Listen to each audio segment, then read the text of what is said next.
Sa isang simpleng tahanan sa probinsya, nakaupo si Luis kasama ang kanyang mga magulang at mga kapatid. Nagkukwentuhan sila tungkol sa mga pinagdaanan ni Luis bago niya narating ang kanyang mga tagumpay.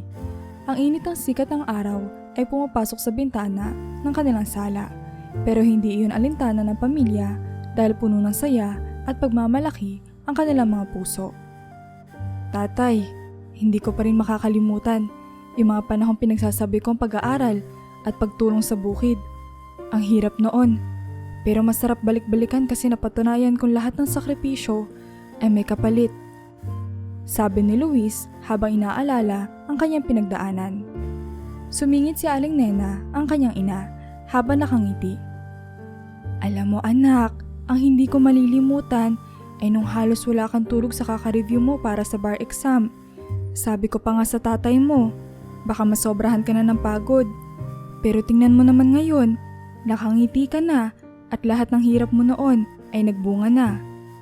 Tumango si Mang Ernesto, ang ama ni Luis, habang nakatingin sa kanyang anak. Hindi kita minamaliit noon, pero aaminin kong hindi ko inakalang makakaya mo. Ang laki ng tuwa namin ng nanay mo nang nalamang pumasa ka na sa bar exam. Hindi mo lang tinupad ang pangarap mo. Tinupad mo rin ang pangarap naming magkakaroon ng abogado sa pamilya. Napangiti si Luis at napabuntong hininga. Hindi ko rin ito magagawa kung hindi dahil sa inyo, tay, nay. Kayo ang naging inspirasyon ko. Lagi kong iniisip na balang araw, may ahon ko kayo sa hirap. At ngayon, masaya akong makita na hindi na kayo magtatrabaho ng gusto. Mula sa tabi, sumali sa usapan ang bunso nilang si Carlo. Kuya, sobrang bilib kami sa'yo. Kapag laki ko, gusto ko rin maging kasing galing mo. Nakangiti si Carlo habang nakatingin kay Luis na para bang ito ang kanyang idolo. Tinapik ni Luis ang balikat ng kapatid at nagsabi, Carlo, wala namang imposible. Basta't magsikap ka, makakamtan mo rin ang mga pangarap mo. Pero alalahanin mo, hindi madali. Kailangan ng sipag, tiyaga at pananalig sa Diyos. Naging seryoso ang mukha ni Aling Nena at tiningnan si Luis. Anak, proud kami sa iyo ng tatay mo. Hindi lang dahil sa yaman na naimpundar mo, kundi dahil mabuti kang tao. Hindi ka nakalimot sa amin, sa mga kapatid mo, at sa Diyos. Yan ang pinakamahalaga. Huminga ng malalim si Luis at tumingin sa kanyang ina. Nay, lahat ng ito ay para sa inyo. Kayo ang dahilan kung bakit ako nagsikap. Ang yaman at tagumpay ay walang saysay kung hindi ko kayo kasama sa mga ito. Napuno ng tahimik na pagmamahalan ang silid at alam nilang lahat na ang hirap at sakripisyo ay nagbunga na sa masayang pamilya at magandang kinabukasan.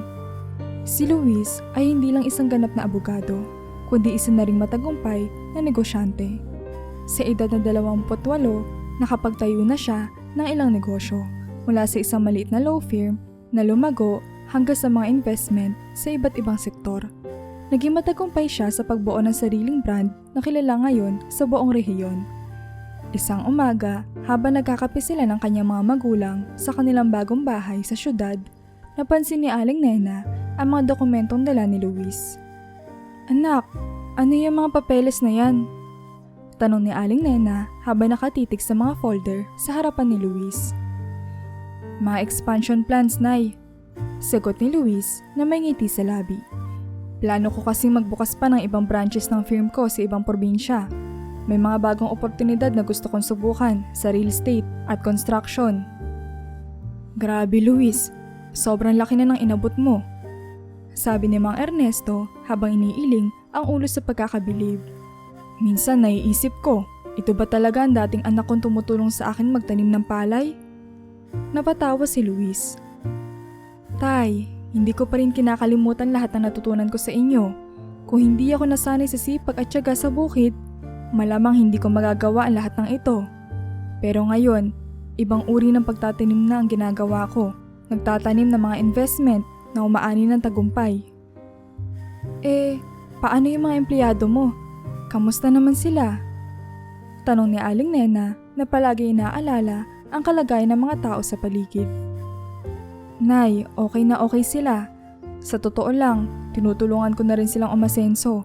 Sa bawat negosyong binubuksan ko, Naglalagay ako ng mga scholarship program para sa mga anak ng mga empleyado ko. Gusto ko maramdaman nilang hindi lang sila basta-basta empleyado, kundi pamilya na rin. Napangiti si Aling Nena sa sinabi ni Luis. Yan ang gusto kong marinig, anak. Hindi lang basta yumaman ka. Yumaman ka sa tamang paraan. Masaya ako na ang tagumpay mo ay tagumpay din ng ibang tao. Makalipas ang ilang taon ang tuloy-tuloy na tagumpay, naramdaman ni Luis ang bigat ng responsibilidad sa kanyang negosyo. Hindi na ito tulad ng dati na simpleng mga desisyon lamang ang kailangan niyang gawin. Ngayon, hawak niya ang ilang mga kumpanya at bawat hakbang ay nangangahulugan tagumpay o pagkatalo para sa maraming tao, kanyang mga empleyado, mga kasosyo, at maging ang kanyang pamilya. Isang hapon, habang abala si Luis sa kanyang opisina, dumating ang pinaka-pinagkakatiwalaan niyang business partner na si Arnold. Agad itong pumasok sa kanyang opisina na may dala-dala mga papeles at mukhang kabado. Luis, we need to talk. Sabi ni Arnold na tila hindi mapakali. Ano nangyari, Arnold? Tanong ni Luis na agad na nakaramdam ng kaba sa tono ng kaibigan. May mali sa kontrata natin sa bagong proyekto. Hindi ko alam kung paano nangyari, pero may kulang na pirma sa mga dokumento. At dahil dito, hindi tayo makakakuha ng funding mula sa mga investors. Nagulat si Luis. Ano? Paano nangyari yon? I checked everything before we signed. I thought everything was in place. Pero may napalampas tayo, Luis. At ngayon, baka mawalan tayo ng halos kalahating milyon dahil dito. Paliwanag ni Arnold habang iniabot ang mga dokumento kay Luis. Tinitigan ni Luis sa mga papeles at kitang-kita ang seryosong pagkakamali. Isang simpleng pirma lamang ang kulang. Ngunit ito ay may malaking epekto sa proyekto. Ang pagkakamaling ito ay maaaring magpabagsak ng kanilang plano na mag-expand sa ibang lugar. Tumayo si Luis at naglakad pabalik-balik. Hindi pwedeng ganito, Arnold. This could ruin everything we've worked for. I know, Luis. Pero kailangan nating harapin ito. May meeting tayo with the investors tomorrow. We need the plan. Buong gabi, hindi makatulog si Luis. Iniisip niya kung paano niya haharapin ang malaking problemang ito. At napagtanto niya na ang isang pagkakamali, gaano man kaliit, ay may kakayahang magpabagsak ng lahat ng kanyang pinaghirapan. Tumitimbang ito sa kanyang isip at ngayon, kinailangan niyang magdesisyon na maayos upang maiwasan ang mas malalang sitwasyon.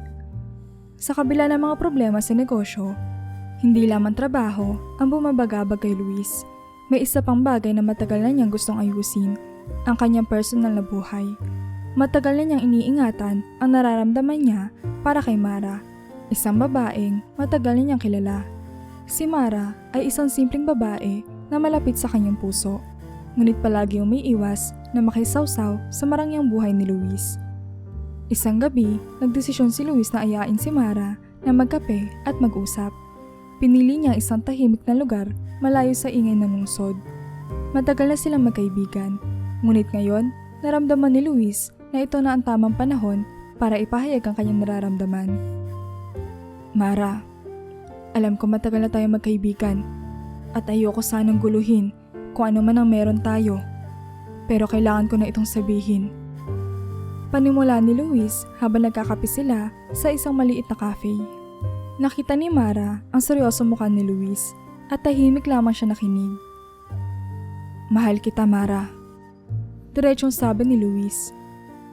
Matagal ko nang gustong sabihin ito, pero ngayon ko lang talaga nagawa. Tahimik si Mara saglit at pagkatapos ay tumingin siya kay Luis. Kita sa kanyang mga mata ang lungkot. Luis, alam ko mabuti kang tao. Alam ko rin kung gaano ka successful. Pero hindi kita pwedeng mahalin na higit pa sa pagiging kaibigan. Nasaktan si Luis sa narinig, ngunit pinilit niyang manatiling kalmado. Bakit, Mara? Dahil ba sa trabaho ko? O sa mga negosyo ko? Umiling si Mara. Hindi dahil doon, Luis. Ikaw ay isang abala at matagumpay na tao. Pero ako, simple lang ang buhay ko. Hindi ko kaya makipagsabayan sa mundo mo. Alam ko mahalaga sa iyo ang mga negosyo mo, ang trabaho mo. Pero hindi iyon ang mundong ginagalawan ko. Hindi ko kaya maging parte ng isang buhay na laging umiikot sa pera at tagumpay. Mas gusto ko ang tahimik na buhay. Tila isang malalim na sugat ang iniwan ng mga salitang iyon kay Luis. Hindi dahil hindi siya mahal ni Mara, kundi dahil hindi sila tugma sa uri ng buhay na gusto nilang tahakin. Mara, pwede naman nating ayusin yun.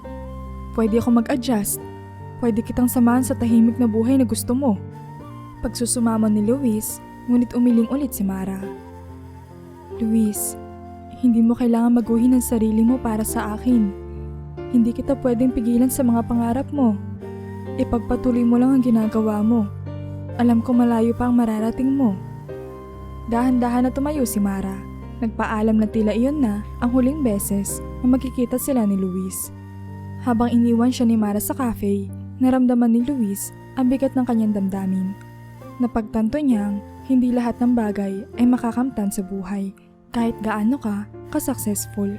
May mga bagay na hindi mabibili ng tagumpay, ang tunay na pagmamahal at simpleng kaligayahan. Matapos ang sunod-sunod na pagkabigo sa negosyo at sa kanyang personal na buhay, nakaramdam si Luis ng labis na kalungkutan. Hindi na sapat ang tagumpay at yaman upang punan ang kakulangan sa kanyang puso. Nagsimula siyang maghanap ng ibang paraan upang makalimot sa sakit na nararamdaman. At ito'y sa pamamagitan ng mga babaeng dumadaan lang sa buhay niya. Isang gabi, nagpunta si Luis sa isang business party. Magarbo ang selebrasyon at may mga importanteng tao mula sa iba't ibang industriya. Habang umiinom ng alak, napansin niya maraming babae ang tumitingin sa kanya. Humahanga sa kanyang tagumpay at kagapuhan. Nakaramdam siya ng biglang pagnanasa na makalimot, kahit pansamantala lang. Nakilala niya si Celeste, isang babaeng kilala na lumalabas sa mga ganitong event. Maganda ito, matalino at tila interesado rin kay Luis. Nagkaroon sila ng masinsinang usapan, puno ng tawanan at mga nakakawiling kwento. Alam mo Luis, hindi ko alam na ganito ka pala kasaya kausap. Akala ko sobrang seryoso ka. Wika ni Celeste habang iniinom ang kanyang alak. Naghahanap lang ako ng kasiyahan ngayong gabi. Sagot ni Luis na may bahid na lungkot sa kanyang tinig. Well, nandito ako. Sabi ni Celeste habang nilapitan siya. Lumipas ang gabi na magkasama sila, ngunit pag-uwi ni Luis, nakaramdam siya ng kakaibang lungkot. Hindi ito ang kasiyahan na inaasahan niya. Pansamantalang aliw lang ang naibigay ni Celeste at ang nararamdaman niyang kaligayahan ay naglaho sa isang iglap. Nagising siya sa katotohanang hindi kaya ng kaswal na relasyon na punan ang emosyonal na kakulangan sa kanyang buhay. Dahil sa hindi matagumpay na karanasan kay Celeste, naisip ni Luis na baka kailangan niya ng isang babaeng may parehong mundo. Sa isang business meeting, nakilala niya si Vanessa, isang matagumpay na businesswoman mula sa isa pang malaking kumpanya. May karisma si Vanessa at tila naiintindihan niya ang mundo ng negosyo na kinabibilangan ni Luis. Nakakatuwa kang kausap, Vanessa, sabi ni Luis habang sila nagdi-dinner matapos ang isang matagumpay na deal. Sobrang bihira ako makatagpo ng taong alam ang hirap at pressure ng mga desisyon sa negosyo. Pareho tayo nasa larangan ng corporate world, Luis. Alam ko ang mga pagsubok at nararamdaman ko rin kung minsan ang pagod. Sagot na Vanessa na may kasamang malambing ng ngiti. Unti-unting nabuo ang isang relasyon sa pagitan nila. Naging madalas ang kanilang pagkikita at nagkaroon sila ng mabilis na koneksyon. Sa una, akala ni Luis na ito na ang solusyon sa kanyang hinahanap. Isang taong nauunawaan ang pressure ng kanyang buhay. Ngunit habang tumatagal, napansin niyang ang kanilang relasyon ay tila puro trabaho. Pagkatapos ng mga meeting, ang mga usapan nila ay umiikot pa rin sa mga proyekto, mga business deal at kung paano nila madaragdagan ang kanilang kita. Isang gabi, habang nasa isang dinner meeting ulit sila, napansin ni Luis ang pagod sa kanyang sarili. Vanessa, parang napapansin kong ang usapan natin palagi ay tungkol sa negosyo. Wala na ba tayong iba pang pag-uusapan? Napatigil si Vanessa at ngumiti ng bahagya. Luis, ganito naman talaga ang buhay natin, di ba? Hindi tayo katulad ng ibang tao. Trabaho ang buhay natin. At doon napagtanto ni Luis na ang kanilang relasyon ay walang tunay na emosyonal na koneksyon. Pareho nilang ginamit ang isa't isa para sa convenience ng kanilang mga karera. ngunit walang tunay na pagmamahalan o kasiyahan. Matapos ang pakiramdam ng kawalan sa kanyang relasyon kay Vanessa, si Luis ay muli na naman naghanap ng aliw. Sa pagkakataong ito, nakilala niya si Gina, isang napakagandang babae na kilala sa pagiging fashion model. Agad siyang naakit sa pisikal na anyo ni Gina at sa simula pa lang, tila ito na ang nagbibigay ng pansamantalang kasiyahan na hinahanap ni Luis. Madali silang naging magkasama. Lagi silang pumupunta sa mga bagagarbong party, gala at luxury events. Pinuno ng pisikal na atraksyon ang mga gabing puno ng saya at ligaya. Ngunit sa kabila ng lahat ng ito, naramdaman ni Luis na tila may kulang. Isang gabi, habang magkasama sila ni Gina sa isang mamahaling resort, bigla siyang tinanong ni Gina, "Luis, ano bang plano mo sa buhay? Napansin ko, lagi kang malungkot kahit na nasa harapan mo na lahat ng pwedeng magpasaya sa'yo." Nabigla si Luis sa tanong ni Gina. Tumigil siya saglit at nag-isip. Saka dahan-dahang sumagot, "Hindi ko alam, Gina. Akala ko, kapag nakuha ko na lahat ng yaman, tagumpay, at mga bagay na gusto ko, magiging masaya na ako. Pero parang laging may kulang." Ngumiti si Gina. Ngunit kitang-kita sa kanyang mga mata na hindi siya ang taong makakatulong kay Luis.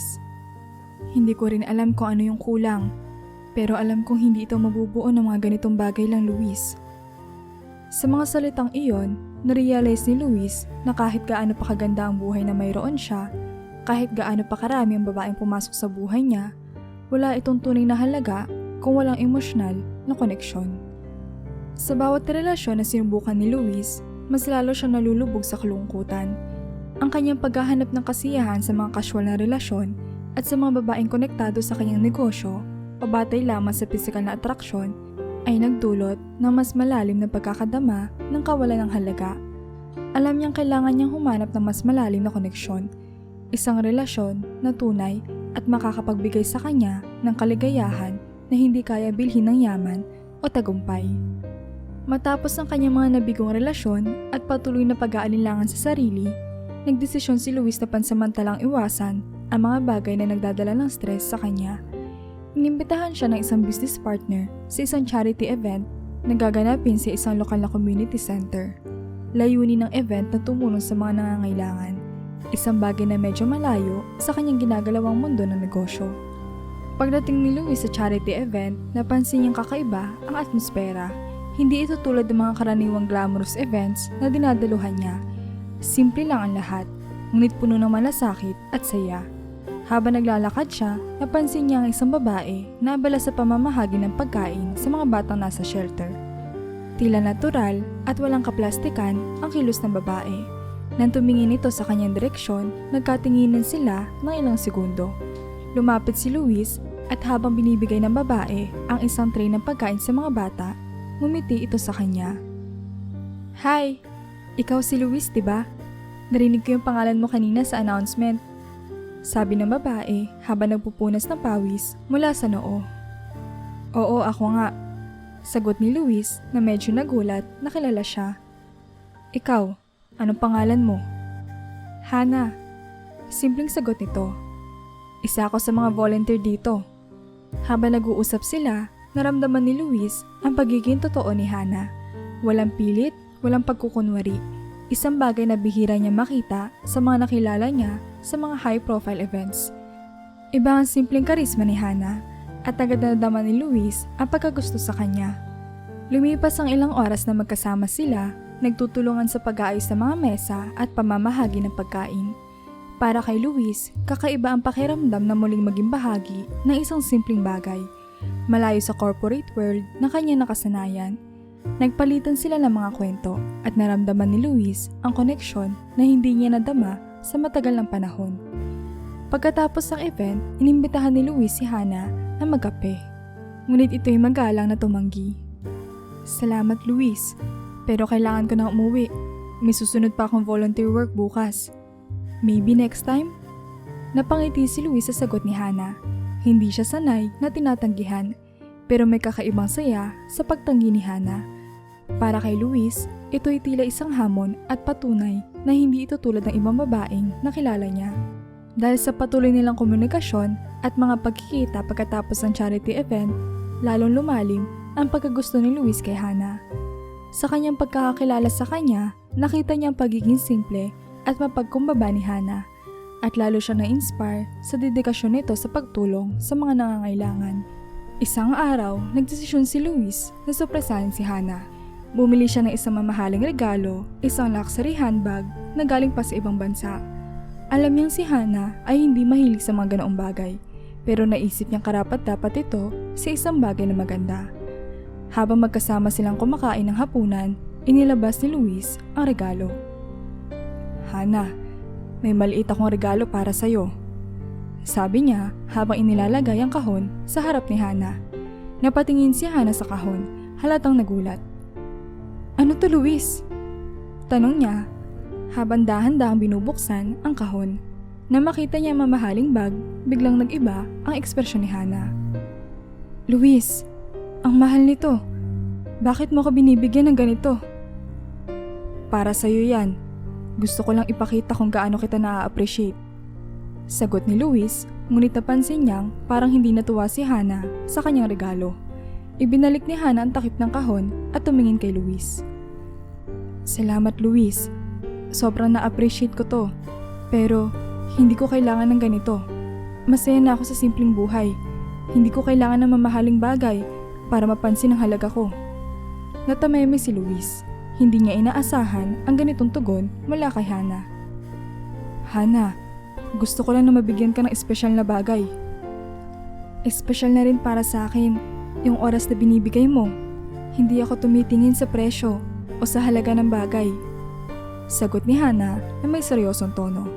Natigilan si Luis. Sa mga oras na iyon, mas lalo niyang hinangaan si Hana. Ngunit hindi rin maiwasang pumasok sa isip niya ang mga bulong-bulungan ng kanyang mga kaibigan. Sinabi ng ilan na baka ito'y taktika lang ni Hana para magmukhang hindi interesado sa yaman ni Luis. Pero sa likod na lahat ay pera pa rin pala ang habol. Sa kabila ng mga alalahanin, pinilit ni Luis na itiwala kay Hana ang nararamdaman niya. Ngunit habang lumilipas sa mga araw, nagsisimula na ring mangibabaw ang mga pagdududa. Patuloy ang pag-usbong ng damdamin ni Luis para kay Hana.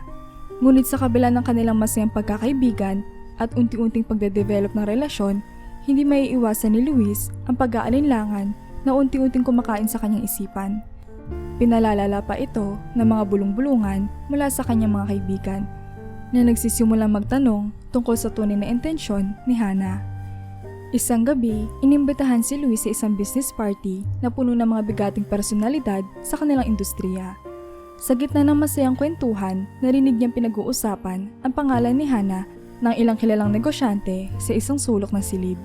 Bahagyang naglaho ang ngiti ni Luis nang bigla niya marinig ang isang pamilyar na pangalan sa usapan. "Alam mo ba yung si Hana? Nakasama ko yan dati sa isang volunteer event," sabi ng isang lalaki habang iniinom ang kanyang alak. "Mukhang mabait, pero may mga naririnig akong balita tungkol sa kanya." Nagkaroon ng tensyon sa dibdib ni Luis habang tahimik niyang pinakikinggan ang kanilang usapan. Hindi siya makapaniwala sa kanyang naririnig. "Ano daw ang balita?" tanong ng isa pang negosyante. "May narinig akong kwento na nakikipaglapit siya sa mga mayayamang lalaki. Simple lang ang dating, pero parang oportunista. Kilala siya sa isang grupo ng mga babaeng laging nasa charity, pero ang totoong habol, yung yaman ng mga kilalang tao," sagot ng unang lalaki. Pakiramdam ni Luis, unti-unti siyang nagigising mula sa isang panaginip na puno ng pag-asa. Hindi niya gustong maniwala sa narinig, pero ang mga salitang iyon ay nag-ugat ng pagdududa sa kanyang isipan. Nang matapos ang party, hindi na maalis ni Luis sa mga bulong-bulungan sa kanyang isip. Totoo nga kaya mga sinasabi nila? Tinitingnan ba ni Hana ang kanyang yaman at tagumpay bilang isang oportunidad? Makaraan ng ilang araw mula sa narinig ni Luis sa party, isa sa kanyang mga kaibigan, si Mark, ay nagpasya na makialam. Nag-aalala si Mark para kay Luis, lalo na't naririnig na rin niya ang mga usap-usapan tungkol kay Hana. Isang gabi, nagdesisyon si Mark na kausapin si Hana ng palihim. Inayos niya ang pagkakataon para magkausap sila nang hindi nalalaman ni Luis. Habang magkasama sila sa isang coffee shop, tinanong ni Mark si Hana ng direkta. "Hana, alam kong hindi ako dapat makialam, Pero kaibigan ko si Luis. Gusto ko lang malaman, ano ba talaga ang intensyon mo sa kanya? Nagulat si Hannah sa tanong ni Mark, ngunit hindi siya nagpakita ng galit o pagkabalisa. Sa halip, tumingin siya ng diretsyo sa mga mata ni Mark at sumagot. Mahalaga sa akin si Luis, Mark. Hindi dahil sa kung ano meron siya, kundi dahil sa kung sino siya. Alam kong hindi ako mula sa mundo niya, pero hindi ibig sabihin nito na pera ang habol ko. Hinawakan ni Hannah ang tasa ng kape habang seryoso nagpatuloy. Siguro nga madaling isipin na ganun ako, pero hindi ko kayang baguhin ang iniisip ng mga tao. Basta't alam ko kung ano ang totoo, at yun ang mahalaga para sa akin. Tahimik na nakinig si Mark at tila nagdalawang isip sa kanyang mga haka-haka. Sa kabila ng prangkang sagot ni Hannah, hindi pa rin lubos na kumbinsido si Mark. Pagkatapos ng kanilang pag-uusap, isinumbong niya ang nangyari kay Luis. Luis, kinausap ko si Hannah. Sinabi niya na mahal ka niya dahil kung sino ka. Pero sa totoo lang, hindi ko masabi kung totoo nga yun. Sabi ni Mark na tila nag-aalangan din. Napaisip si Luis. Gusto niya maniwala kay Hannah. Ngunit ang mga sinabi ni Mark ay parang sinindihan ng apoy ng kanyang pagdududa. Ano pang sinabi niya? Tanong ni Luis na tila naghahanap ng katiyakan. Sinabi niya na wala siyang pakialam sa yaman mo. Pero hindi ko alam bro, baka nagpapanggap lang siya. Sagot ni Mark halatang nagdadalawang isip sa kanilang pinag-usapan. Sa puntong iyon, si Luis ay natagpuan ng kanyang sarili sa isang emosyonal na sangandaan. Gusto niya maniwala sa damdamin niya para kay Hannah, ngunit tila bawat hakbang palapit sa kanya ay may kasamang mga bulong ng pagdududa at pag-aalinlangan. Habang lalo lumalalim ang nararamdaman ni Luis para kay Hannah, hindi niya maiwasang mabagabag na mga bulong-bulungan at ng mga sinabi ng kanyang mga kaibigan. Sa kabila ng lahat, pinilit niya maniwala kay Hannah. Ngunit ang mga pagdududa ay tila laging bumabalik sa kanyang isipan. Hanggang isang gabi, sa kalagitnaan ng kanilang pag-uusap, hindi na niya napigilan ang sarili at nilabas ang kanyang mga alalahanin. Isang gabi, habang naglalakad sila ni Hannah sa isang park matapos ang isang simpleng hapunan, ramdam ni Luis ang bigat ng emosyon na bumabalot sa kanya. Tahimik si Hannah habang masaya silang nag-uusap tungkol sa mga simpleng bagay. Ngunit si Luis, sa likod ng kanyang mga ngiti ay puno ng alalahanin. Hindi na niya kayang itago ang mga bulong ng pagdududa na sumasagi sa kanyang isipan. Tumigil si Luis sa tabi ng isang bench at malalim siyang huminga. Nakatingin si Hannah sa kanya, nagtataka kung bakit tila biglang nag-iba ang timpla ng kanilang usapan. Luis, okay ka lang ba? Tanong ni Hannah halatang pag-aalala sa kanyang tinig. Hindi nakasagot si Luis agad. Tumitig siya sa malayo at sa wakas ay nagsalita. Hannah, gusto ko lang maging totoo tayo sa isa't isa. Alam kong hindi ito madaling sabihin, pero kailangan kong itanong to. Napakanot-noo si Hannah. Ano yun, Luis? Ano bang bumabagabag sa'yo? Sumandal si Luis sa bench, pilit na nahanap ang tamang mga salita. May mga naririnig ako, mula sa mga kaibigan ko, mula sa ibang tao. Sinasabi nila na baka hindi ka totoo sa akin, na baka pera lang ang habol mo. Nagulat si Hannah sa sinabi ni Luis. Halata sa kanyang muka ang pagkagulat at lungkot. Hindi siya agad nakapagsalita. Nakita ni Luis ang sakit sa kanyang mga mata at naramdaman niya ang bigat ng kanyang mga sinabi. Hannah, hindi ko gustong saktan ka. Dugtong ni Luis. Pero hindi ko maiwasang magduda. Hindi dahil sa'yo, kundi dahil sa lahat ng sinasabi ng mga tao sa paligid ko. Gusto kong maniwala sa'yo, pero hindi ko alam kung paano iiwasan ang mga pagdududa. Huminga ng malalim si Hannah at tumingin kay Luis, puno ng sakit at pagtataka. Luis, nasasaktan ako sa sinabi mo. Akala ko kilala mo na ako. Akala ko may tiwala ka sa akin. Pero ngayon, parang ang hirap tanggapin na hindi mo pala ako lubos na pinaniniwalaan. Nagbitiw si Luis sa malalim na buntong hininga. Hindi naman sa ganun, Hannah. Mahal kita, pero... Pinutol ni Hannah ang kanyang sasabihin. Pero ano? Dahil sa sinasabi ng ibang tao? Dahil mas pinili mo maniwala sa kanila? Kaysa sa nararamdaman mo para sa akin? Hindi agad makapagsalita si Luis. Nakatingin siya sa lupa, nararamdaman ang bigat ng kanyang desisyon. Alam kong mali ang magduda. Pero ang daming tanong sa isip ko. Paano kung totoo ang sinasabi nila? Tumayo si Hana mula sa bench, halatang nasaktan. Luis, hindi ko pwedeng kontrolin ang iniisip ng mga tao. Pero ang masakit dito, ikaw mismo ang nagdadala ng pagdududa sa relasyon natin. Kung hindi mo kaya magtiwala sa akin ngayon, paano tayo magiging masaya? Natahimik si Luis. Alam niya may katotohanan sa mga sinabi ni Hana, pero hindi niya mapigilan ang mga pagdududa. Hana, mahalaga ka sa akin. Ayoko mawala ka sa buhay ko.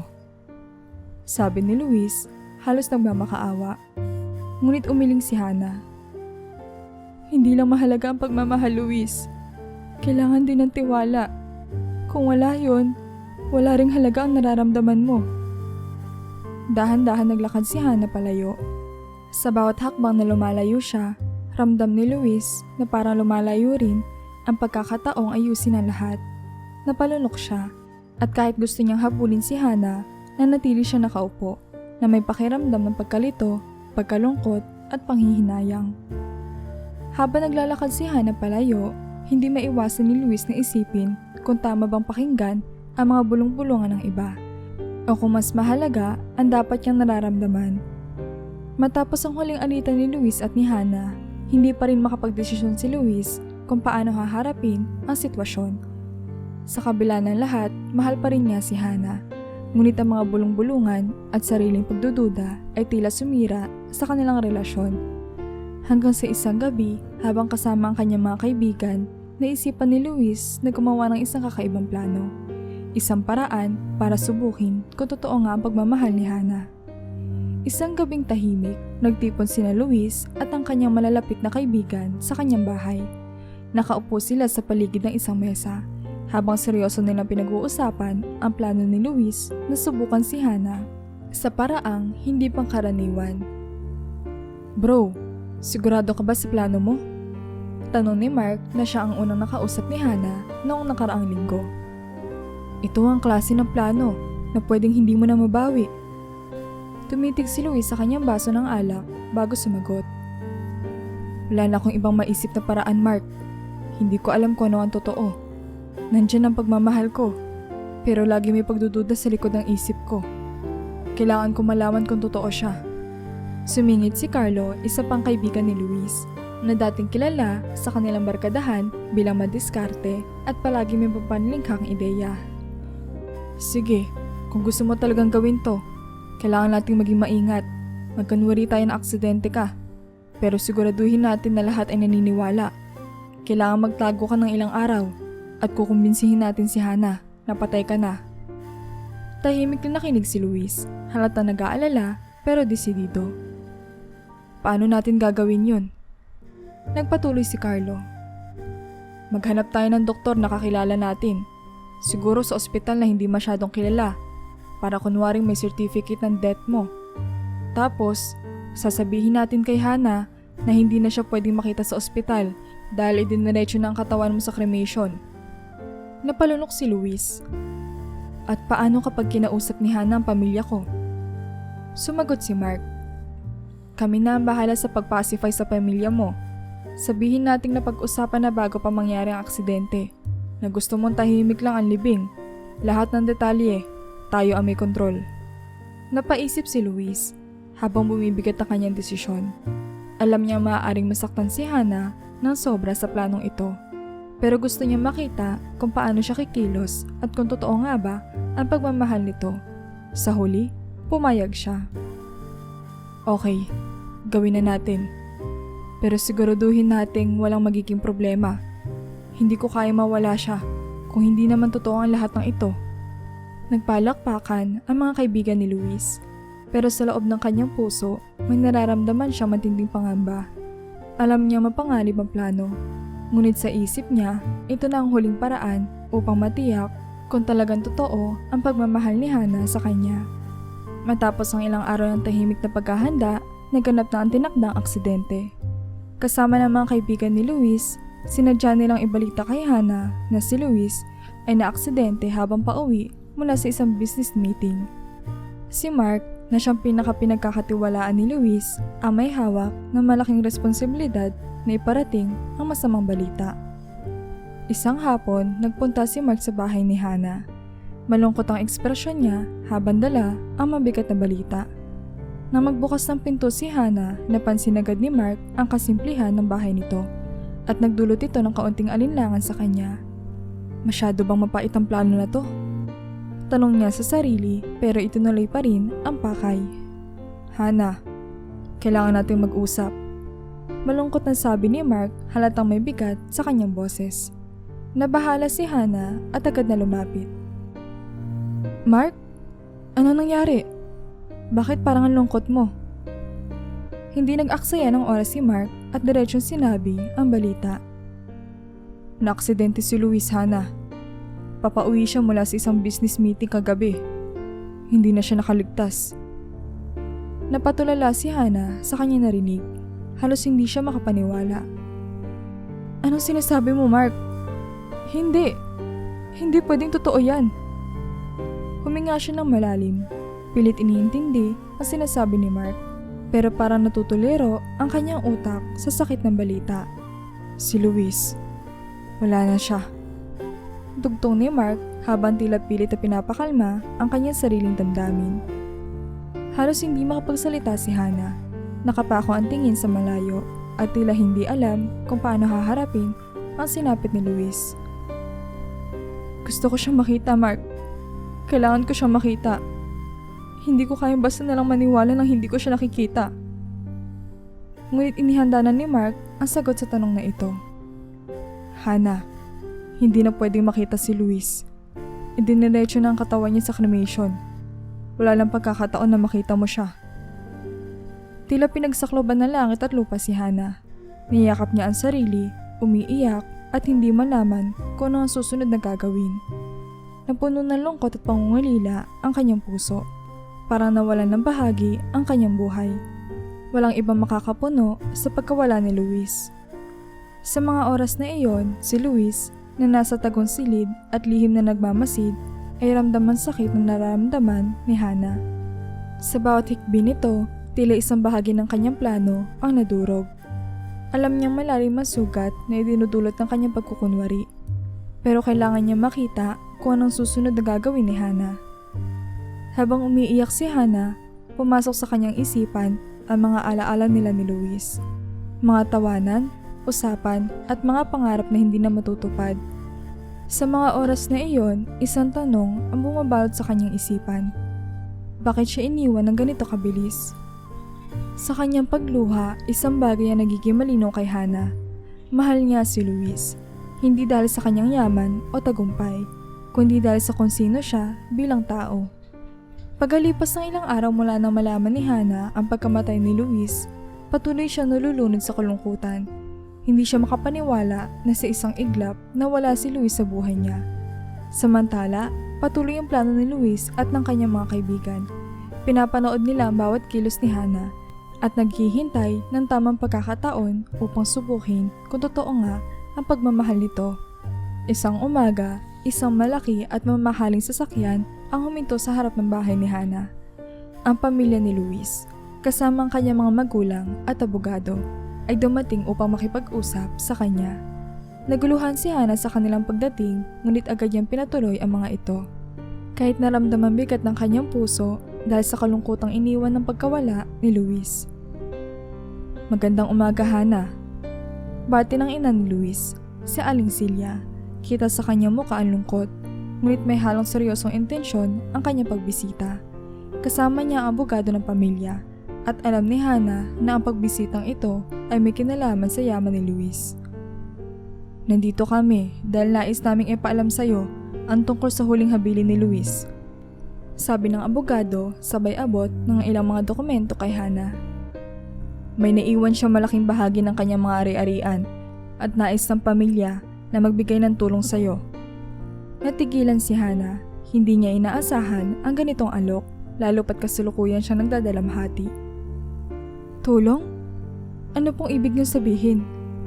Tanong niya habang pilit na iniintindi ang mga dokumentong iniaabot sa kanya. Sumingit si Aling Silya. Hana, alam ko mahalaga kay Luis, kaya gusto naming magbigay ng bahagi ng kayamanan niya sa'yo. Ayaw naming maghirap ka, at alam naming ito ang gugustuhin din ni Luis. Habang sinasabi ito ni Aling Silya, tila naguguluhan si Hana. Hindi niya kailanman inisip na magiging bahagi siya ng yaman ni Luis. Naramdaman niya bigat ng sitwasyon at ang pagdududa ng pamilya ni Luis kung ano talaga ang dahilan ng kanyang pagmamahal sa anak nila. Pero sa kabila ng alok na ito, malinaw sa isip ni Hana kung ano ang mas mahalaga sa kanya. Hindi mapakali si Hana habang nakatingin sa mga dokumento. Ramdam niyang may inaasahan ang pamilya ni Luis. Ngunit hindi pera ang makakapuno ng kawalan sa kanyang puso. Saglit siyang tumigil, saka nagpa siya. Hindi ko po kayang tanggapin ito. Tahimik, ngunit mariing sabi ni Hana. Napatingin si Aling Silya sa kanya, nagtataka sa kanyang desisyon.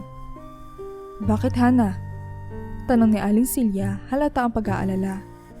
Ito ang paraan namin para magpasalamat sa lahat ng naibigay mo kay Luis. Ngunit tumanggi muli si Hana. Hindi po pera ang habol ko kay Luis. Mahal ko po siya dahil kung sino siya, hindi dahil sa kung anong meron siya. Hindi mapigil ang pumatak ang mga luha ni Hana habang sinasabi ito. Pera po ba ang kapalit ng pagmamahal na totoo? Hindi ko po ito kailangan tanggapin dahil hindi ito ang dahilan kung bakit ko siya minahal. Natahimik ang lahat sa sinabi ni Hana.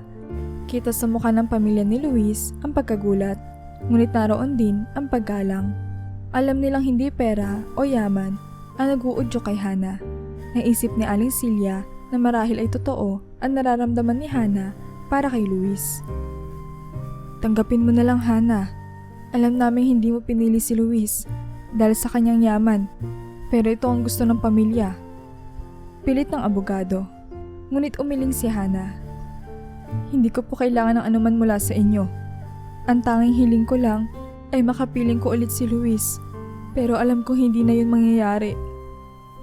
Sa mga sandaling iyon, habang patuloy na umiiyak si Hana, palihim na nanonood si Luis mula sa isang sulok ng bahay. Naririnig niya ang bawat salita ni Hana at ramdam niya ang bawat sakit na dulot ng kanyang plano. Ang mga pagdududa niya, ang kanyang plano na subukin si Hana, lahat ng iyon ay para mga patak ng ulan na dumurog sa kanyang puso. Alam ni Luis na mali ang kanyang ginawa. Ang pagmamahal ni Hana ay totoo, hindi para sa kanyang yaman, kundi para sa kung sino siya.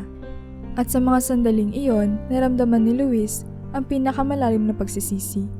Dahil sa pagdududa, nasaktan niya ang taong tunay na nagmamahal sa kanya. Nakatago si Luis sa isang kwarto sa itaas ng bahay, kung saan naririnig niya ang lahat na nangyayari sa ibaba. Lahat ng bulong-bulungan ng kanyang mga kaibigan, ang alok ng pamilya at higit sa lahat, ang pagtanggi ni Hana sa yaman. Lahat ng iyon ay bumungad sa kanyang pandinig. Habang tahimik siya nakikinig, naramdaman niya ang bigat ng kanyang ginawa. Hindi niya inakalang maririnig niya ang mga salitang iyon mula sa babaeng minamahal niya. Habang umiiyak si Hana, naramdaman ni Luis ang pagyurak sa kanyang puso. Napatunayan na ni Hana ang kanyang pagmamahal sa kabila ng alok ng pamilya ni Luis na mabigyan siya ng bahagi ng yaman nito. Hindi pera ang hinangad ni Hana, kundi ang simpleng pagmamahal na nawala dahil sa kanyang pagkamatay. Nang minahal ko si Luis, hindi ko inisip ang yaman niya. Patuloy na sabi ni Hana habang umiiyak. Mahal ko siya dahil kung sino siya at masakit para sa akin na isipin ng iba na maaaring pera lang ang habol ko. Tila sinasaksak ang puso ni Luis sa bawat salita ni Hana. Ramdam niya ang kabigatan ng kanyang sariling kasalanan, ang pagtatanim ng pagdududa sa isang pusong wagas at tapat. Dahan-dahang bumagsak si Luis sa isang upuan. Tinatakpan ng kanyang mga kamay ang kanyang muka habang tahimik siyang umiiyak. Alam niyang mali ang kanyang ginawa. Ang pagsubok na ito ay naging dahilan ng matinding sakit. Hindi lang kay Hana, kundi sa kanyang sarili rin. Habang tahimik siya nagmumuni-muni, bumalik sa kanyang isip ang mga alaala nila ni Hana. Mga oras na magkasama silang masaya, walang alalahanin at puno ng pagmamahal. Lahat ng iyon ay tila nawala sa isang iglap dahil sa isang plano na nagmula sa kanyang takot at pagdududa. Sa puntong ito, napatunayan na ni Luis na totoo ang nararamdaman ni Hana para sa kanya. Wala na siyang dahilan upang magduda. At habang pinapanood niya si Hana na malungkot na humihigbi sa harap ng pamilya ni Luis, isang matinding pagnanais ang bumalot sa kanyang puso. Ang humingi ng tawad at ayusin ang lahat ng nasira. Pero paano? Paano niya haharapin si Hana pagkatapos ng lahat ng ito? Paano niya sasabihin sa kanya na ang lahat ay isang pagsubok lamang? Natatakot siyang baka mawala si Hana ng tuluyan kapag nalaman nito ang buong katotohanan. Lumipas ang ilang minuto at tahimik na nagdesisyon si Luis. Hindi na niya kayang itago pa ang sarili at ang plano. Kailangan niyang harapin ang kanyang kasalanan at ipaliwanag kay Hana ang dahilan ng lahat ng ito, kahit na masaktan siya sa katotohanan. Huminga siya ng malalim at sa huling pagkakataon tumingin siya sa kinaroroonan ni Hana. Alam niyang malapit na matapos ang kanilang drama.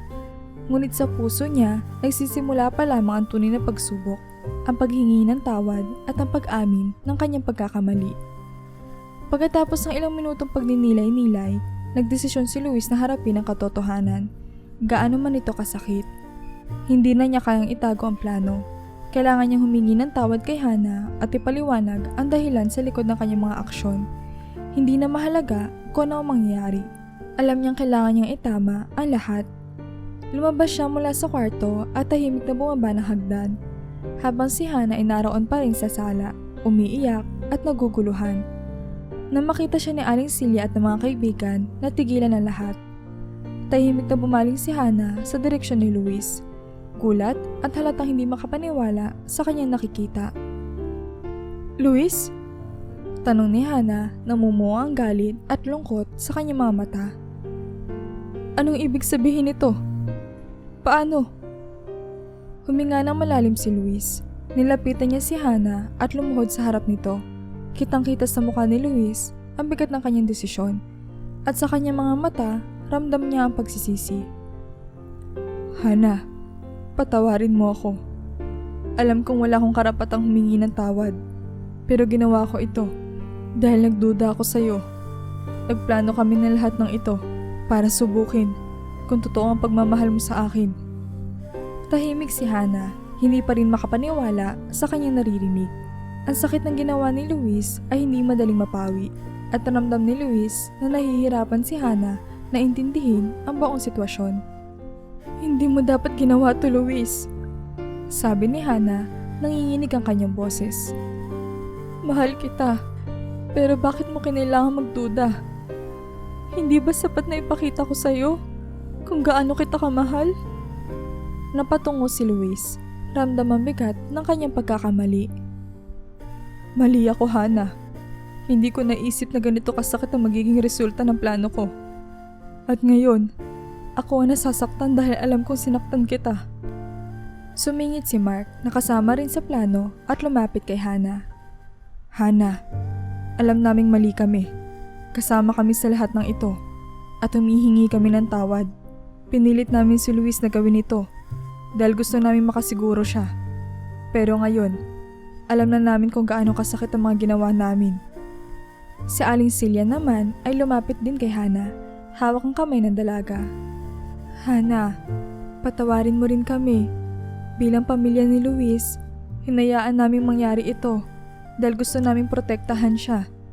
Pero ngayon, nakita namin kung gaano katapat ang pagmamahal mo sa kanya." Tumulong muli ang luha ni Hana, hindi dahil sa galit kundi dahil sa bigat na nararamdaman niya. Mahirap patawarin ang taong nagduda sa kanyang damdamin, lalo pat ang ginawa ni Luis ay halos durugin ang kanyang puso. Ngunit sa likod ng lahat ng sakit, naroon pa rin ang pagmamahal niya para kay Luis. Mahal niya ito, at kahit na nasaktan siya, alam niyang hindi niya kayang tuluyang itaboy ito sa kanyang buhay. "Hindi ko alam kung kaya ko kayong patawarin ngayon," sabi ni Hana. Tumingin siya kay Luis, ngunit ramdam ang pagmamahal pa rin sa kanyang mga mata. "Pero gusto kong subukang intindihin. Luis, mahal kita. Pero nasaktan ako ng sobra. Hindi basta mawawala ang sakit na nararamdaman ko. Tumango si Luis, tumayo at tinawakan ng kamay ni Hana. Hana, alam kong hindi mo kayang patawarin ako ngayon at naiintindihan ko yon. Pero ipinapangako ko sa'yo, hindi na kita susubukin o pagdududahan pa kailanman.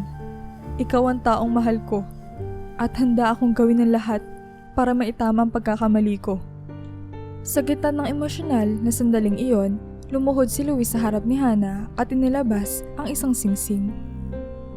Hana, alam kong hindi ito ang tamang panahon, pero ipinapangako ko sa iyo na handa akong harapin ang buhay na magkasama tayo. Bilang mag-asawa, papakasalan kita, hindi dahil sa kasalanan ko, kundi dahil mahal kita ng buong puso. Alam kong mahirap para sa iyo, pero gusto kong malaman mo na handa akong bumawi, araw-araw, para sa'yo. Nagulat si Hana sa biglaang pag-propose ni Luis. Hindi niya inaasahan ang pangyayaring ito, lalo na sa gitna ng sakit na nararamdaman niya. Tumitig siya sa mga mata ni Luis, naghahanap ng katotohanan at sinseridad. Hindi ito madaling tanggapin, Luis. Hindi ko alam kung handa na ako. Pero sa kabila ng kanyang mga sinabi, ramdam niya ang pagmamahal ng lalaking nasa harap niya. Walang imik na napaluhod din si Hana sa harap ni Luis. Niyakap niya ito habang patuloy ang kanyang pag-iyak. Mahal kita, Luis. Sana papatawad din kita balang araw. Sa yakap nilang dalawa, ang sakit ng nakaraan ay tila dahan-dahang nawawala. Hindi agad maayos ang lahat. Ngunit ramdam nila ang pagnanais na muling magsimula. Habang magkayakap, alam nilang ang pag-ibig nila ay nasubok sa pinakamatinding paraan. At sa kabila ng lahat, ito'y nagtagumpay. At sa huling sandali ng kanilang kwento, sa ilalim ng mga bituin, nangako si Luis na hinding-hindi na niya bibitawan ang taong tunay na nagmamahal sa kanya. Hindi dahil sa yaman, kundi dahil sa kung sino siya bilang isang tao.